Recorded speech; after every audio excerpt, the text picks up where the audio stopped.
السلام عليكم ورحمة الله. ازيكم عاملين ايه؟ يا رب تكونوا بألف خير. اللهم صل وسلم وبارك على سيدنا محمد وعلى آله وصحبه أجمعين. وحشتوني قوي، من زمان ما عملتش فيديو طويل شوية كده. ان شاء الله تستحملوني واكون معاكم من اول وجديد. النهارده الجو كان حلو قوي، شمس وهوا وجو صيفي يعني. بدأنا كده، فتحنا البلكونات وهوينا الشقة، وكان عندنا شوية غسيل. خلصت تنشير الغسيل، وزي ما انتوا شايفين الهوا والشمس، كان اليوم بصراحة مشمس وكان جميل جدا، ويوم مشجع للناس اللي بتعمل تنظيفات رمضان. زي ما انتوا شايفين في ناس غاسلة سجاد وستاير، والجو كان مشجع بصراحة. احنا بقى خدنا اليوم مشجع بطريقة تانية خالص. احنا خرجنا، فتعالوا شوفوا احنا روحنا فين وعملنا ايه. كنت جايبة بقى من بالليل ومجهزاها ومتبلاها، ولما صحيت الصبح سويتها، واستنيت لما هديت شوية كده، وبعد كده عبيت السندوتشات وحطيتها في العلب على طول. احنا بصراحة قلنا نخرج الولاد الصغيرة اللي هم بتوع الابتدائي، ولادي وولاد اخواتي، عشان دول نقل، والحمد لله ربنا اكرمهم ونجحوا. وبصراحة تعبوا معانا كتير يعني. الترم كان طويل قوي، بادئين من الصيف دروس وضغط وحفظ ومواد تقيلة قوي. يعني انا ابني في رابعة ابتدائي، انا فاكرة الحاجات اللي بياخدها في العلوم دي مثلا كنت باخدها في اولى اعدادي، فشوفوا الفرق بقى. ضغطوا الولاد جامد بصراحة، بس الحمد لله ربنا اكرمهم ونجحوا. فقلنا نخرجهم، يعني نوع من الترويح كده عن النفس، وان احنا نفرحهم يعني خروجه كده بسيطة كده هنا جنبنا وبرضه في نفس الوقت ان احنا نتجمع مع بعض يعني.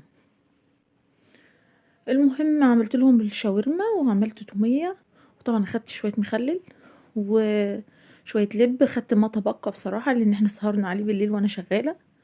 وعملت فشار عشان برضو تسالي، وطبعا جايبين بسكوتات وشوكولاتات وحاجات. كمان خدت ترمس الشاي، ده شيء اجباري واساسي، يعني احسن من اي مشروبات تانية وعصاير، احنا بنحب الشاي اكتر. كمان كان عندي القرص الطرية دي، عشان كنا واخدين شوية جبن معانا، فقلت ايه لو محدش راضي ياكل الشاورما يبقى معانا جبن، لان انا عمر الصغير ده يعني هو مزاجه في الاكل، اوقات ياكل ويرضى واوقات ما يرضوش. وبرضو اي حد لو عايز يشرب شاي وياكل قرص بتبقى لذيذة يعني. المهم لميت الحاجات بقى وحضرتها، وده ترمس الشاي بتاعي انا الصغير المج ده، اخدته كمان معايا. خلاص بقى ابتدينا ألم الحاجات علشان ابتدي اجهز والبس واتوكل على الله. الشنطة دي بصراحة يا جماعة هي عملية، اكيد مش الاصلية لان هي سعرها رخيص بصراحة. بس عملية، على الاقل خالص بتلملك جزء كبير من حاجتك اللي معاكي. وخصوصا ان انا كنت خايفة ان الشاورما تبرد او تجلد او تحمض او اي حاجة، لكن هي بصراحة بتحافظ على الحاجة الباردة باردة والسخنة سخنة. معرفش فترة قد ايه لان انا مجربتهاش في اماكن بعيدة، بس عملية، يعني انصحكم تجيبوها. مش غالية وعملية بصراحة يعني، وشكلها لطيف وبتلم حاجات كتير. لكن بالنسبة للأزايز بقى والترمس والمشروبات، دي كانت في الشنطة بتاعت عمر. تمام. الخروج في حد ذاته جميل يا جماعة، يعني غير نفسية الولاد وغير من نفسيتنا احنا كمان لما خرجنا الاخوات مع بعض واتجمعنا. والولاد قعدوا يلعبوا حوالينا. يعني حاجة لطيفة بصراحة، يعني انتوا ممكن تعملوا حاجة زي كده في الأجازات الرسمية، يعني احنا عشان خاطر أجازة نص السنة، وان هما الولاد بس مخلصين يعني، والدروس طبعا واخدين أجازة. لكن لو طبعا مفيش وقت أو مجال مش هتعرفوا تخرجوا. بس انصحكم يعني من وقت لوقت ان حبايبكم تتجمعوا انتوا وحبايبكم مع بعض. هنا خلاص كنت خلصت الشنطة تقريبا، وكان في بقى جنبها شوية يعني كانت بقية الأزايز والحاجة، بس مش عارفة راحت فين. بس تمام مفيش مشاكل. والترمس بتاعي خلاص اتوكلنا على الله ولبسنا ونزلنا. ركبنا العربية خلاص، احنا رايحين يا جماعة جنبنا هنا حديقة الحيوانات. انا عمري ما روحتها بصراحة كل الناس بتضحك عليا قوي ويقولوا ازاي ما روحتيهاش قبل كده. انا ما روحتهاش، ظروف كتير يعني، روحت بتاعة القاهرة لكن ما روحتش بتاعة اسكندرية. زي ما قلت لكم انا بصراحه ما رحتهاش قبل كده. يعني حتى واحنا في الابتدائي لما كان يبقى في رحله والخروجات ديت اللي بتاعت المدرسه، كانوا بيودونا المتاحف والقلعه ويودونا المعالم التاريخيه، لكن محدش ودانا حديقه الحيوان قبل كده. تقريبا برضو لما شفت الزحمه فيها قدرت ان هم صعب قوي ان هم يروحوا برحله مدرسيه فيها، لان زحمه فظيعه وكبيره جدا. يعني لو طفل تاه صعب قوي، يعني يا حرام انهم يلاقوه في الاجواء دي. وكمان خصوصا ان هم مش بيكون تايه. انا سمعت هناك من الحراس اللي هناك والعمال النظافه وكده ان الاطفال هناك بتنخطف والعياذ بالله. فانا كنت دايما اروح مثلا اي رحله القاهره كانوا يودونا حديقه الحيوان، لكن ان هم يودوني بتاعه اسكندريه دي لا ما رحتهاش. فربنا اكرمني بقى على كبر ورحتها الحمد لله. فدلوقتي هتشوفوا بقى شويه حاجات من اللي انا شفتها، بصراحه استمتعت قوي وعجبتني، وان شاء الله هكررها تاني، وهيبقى في ترتيبات احسن من كده المره الجايه كمان.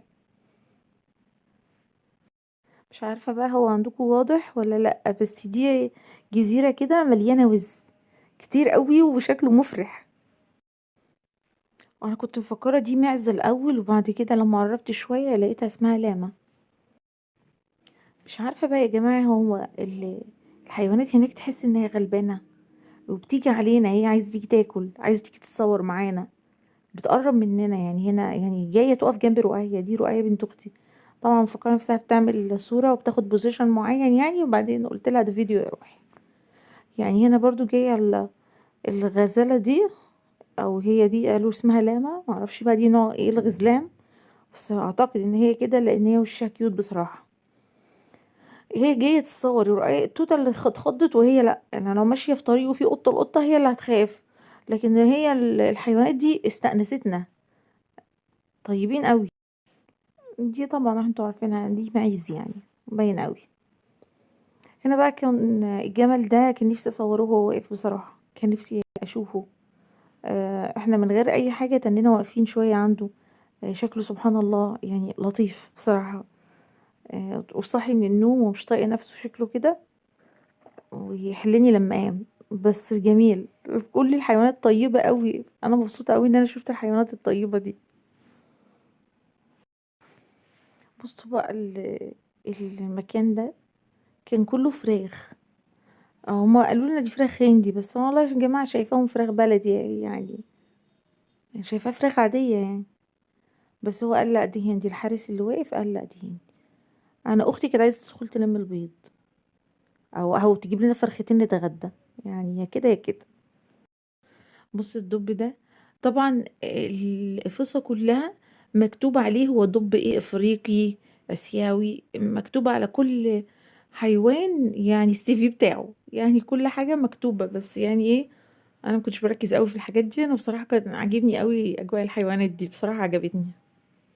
الدبدوب ده طيب قوي، وشكله عملاق، حقيقي عملاق، يعني دراعه تشوف قد ايه، وطيب وبيسمع الكلام، يقول له افتح بقك بيفتح بقه، كل بياكل، بيعمل كل حاجة يعني. في واحدة واقفة بتقول والله بيسمع الكلام عن ابني. ما شاء الله، اسمه فارس يا جماعة. يعني كمان صاحبه مسميه اسم بينادي عليه. دي كانت نسانيس كده قدام، غير الجبلية اللي هو احنا رحناها ورا، وغير ان في كذا نوع قرود في المكان. بصوا دي بيت السلاحف. ما شاء الله كان حجمها كبير قوي، وطيبة برضو، طيبة جدا. تحس ان هي بتشم ريحة الاكل بتيجي عليك، او بتشم ان انت عايز تصوري بتيجي عايز تصور. طيبة جدا ولذيذة. انا كان عندي سلحفة، بس كانت يعني قد ايدي كده. كانت جميلة جدا وكنت بحبها، بس ماتت بقى. قعدت عندي سنتين تلاتة وتوفاها الله. هنا بقى فقرة الفطار. طبعا كلنا رحنا على طول، محدش فينا فطر.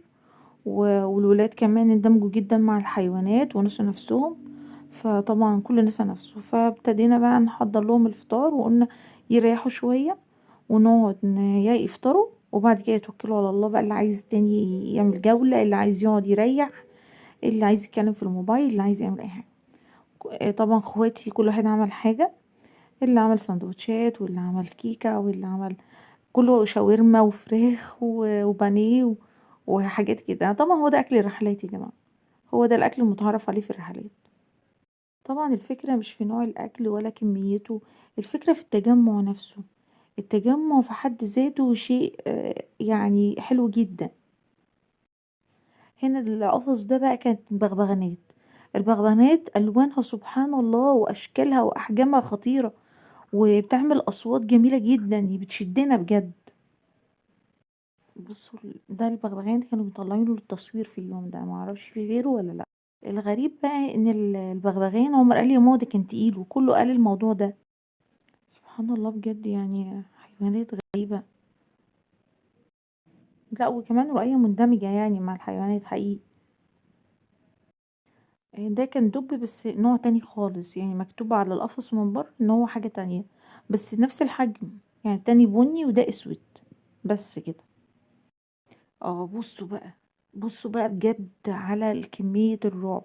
انتوا بتشوفوه من هنا كده من الموبايل او في التلفزيون حاجة، ولما تشوفوه قدامكم حاجة تانية خالص. انا عايزة اقول لكم ان طول ما انا واقفة هو رايح جاي كده، ومرعب حقيقي. تبصي في عينيه مرعبة، يعني هو رايح جاي، معرفش بقى هو شايفنا ازاي او هو عايز يعمل ايه، مش عارفة. بصوا ده قفص تاني، مش هو الاسد، ده واحد تاني. ده كان بره في الشمس، غير القاعة اللي فيها اللي هي بيت السباعة دي، اللي هي قاعة الأسود. أنا معرفتش أصور في قاعة الأسود، كان الموبايل فصل. بس لما كنا هناك الأسود اللي هناك بتتحرك أكتر، وبتاكل، وبتعمل أصوات، بتعمل أصوات مرعبة. وعلشان قاعة مجوفة كده، الصوت بيرن فيها، الصوت رنان فيها. الاسد ده ما كانش بيقف، يعني كنا عايزينه يقف ياخد الاكل كده وهو واقف، قال لا ما بيقدرش، عجوز. برضو غلبان هو اسد بس غلبان. استراحة محارب بقى، نشرب نسكافيه واللي هيشرب قهوة، ونرتاح شوية بقى ونروح. خلاص كده المغرب كان أذن، والحديقة آخرها الساعة 5، واحنا طلعنا من بدري أكتر علشان نلحق نخرج قبل زحمة البوابات. تعالوا بقى شوفوا روحنا فين تاني. كنا في طريق الرجوع، كان في ملاهي في طريق رجوع لبلدنا. زي ما قلت لكم ان حديقة الحيوان في اسكندرية بينا وبينها ساعة الا ربع، يعني مثلا ساعة الا 10، بس علشان في يوتيرن كده بعيد شوية، فبنبعد شوية بالوقت. لكن هي مش بعيدة علينا خالص، لو دايركت كان هتبقى أقرب من كده. ففي طريق الرجوع في الملاهي دي، كانت لطيفة ومفيش زحمة فيها خالص، والولاد انبسطوا بيها. بس برضو اللي مقدرتش اصور كل الالعاب اللي لعبوها. كل الالعاب بصراحه كانت لطيفه قوي ومناسبه جدا لسن الاطفال اللي كانوا معانا، كلهم ابتدائي. بس كان في بنات كبيره معانا فبقى يركبوا الحاجات اللي زي دي. طبعا انا استحاله اركب الحاجات اللي بتدوخ دي، بتعب جدا ومش بحبها بصراحه، مش بحب البهدله. لكن طبعا كل واحد براحته، يعني ما حدش يقدر يفرض رايه على حد. انا في الوقت ده انا كنت بشرب النسكافيه بتاعي، فخلاص فصلنا، صاحيين بدري، سهرانين بالليل، فخلاص دماغنا اتظبطت على الاخر. فالحمد لله كان يوم لطيف وجميل، وان شاء الله هكرر تاني، وهيبقى بترتيبات زي ما قلت لكم احسن وافضل. يا رب الفيديو يكون عجبكم، وان شاء الله اشوفكم في فيديو جديد.